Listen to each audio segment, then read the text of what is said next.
Hello YouTube and welcome to the 19th tutorial in the PHP programming series, and in this video I'm going to show you a simple way to output the current date and the current time in PHP. Now this will take the time and date of your server into account, so whatever time zone your server is set in. You can modify the time zone inside the PHP document, but I won't cover that today because this is just, a simple tutorial. So what we're going to do is create our starting and ending PHP tag to create the file. I'm going to call this timedate.php.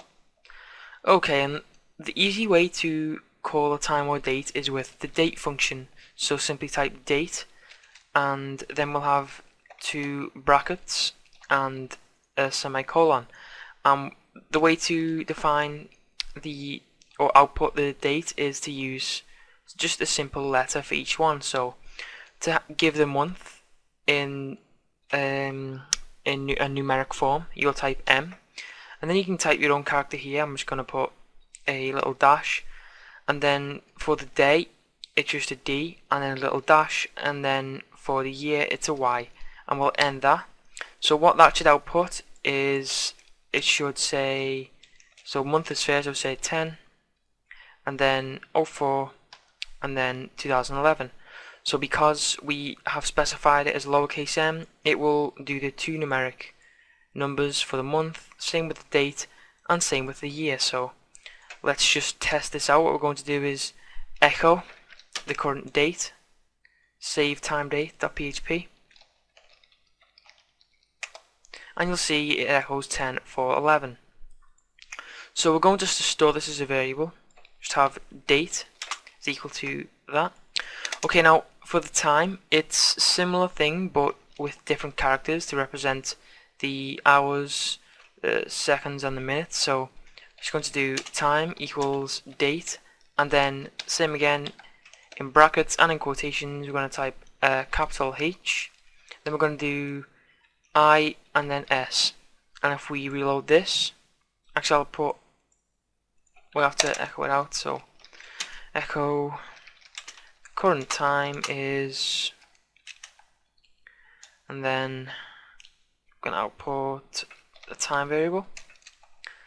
So if we refresh this, so the current time is 22:43:50, and that is the current time. So we go back to here, you'll see that the capital H is for a 24-hour clock, and then the I is for the minutes, and the S is for the seconds. So that was just a simple tutorial on how to use the current time and date for a server.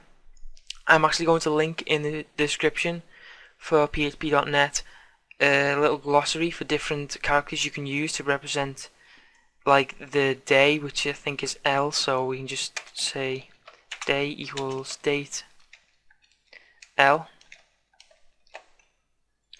and we'll just echo out the current day is day, save that, and there's a syntax error, so it must not be L. Actually no, we just left out a semicolon. Reload that, the current day is Tuesday, and that is correct as well. So you can just play around with this. You can use this in your website if you want. Say if you want to display the current time at the bottom of your website, or if you're working with something else and want to post the current date it was posted. So that is just a little overview. So it's just a little look at the date function. So as I said, a link will be posted in the description for all of the different parameters you can use to output different styles for the date and the time. So thanks for watching this tutorial. Have any comments, put them in the comments section below. Like the video and subscribe to my channel, and keep watching for the next video.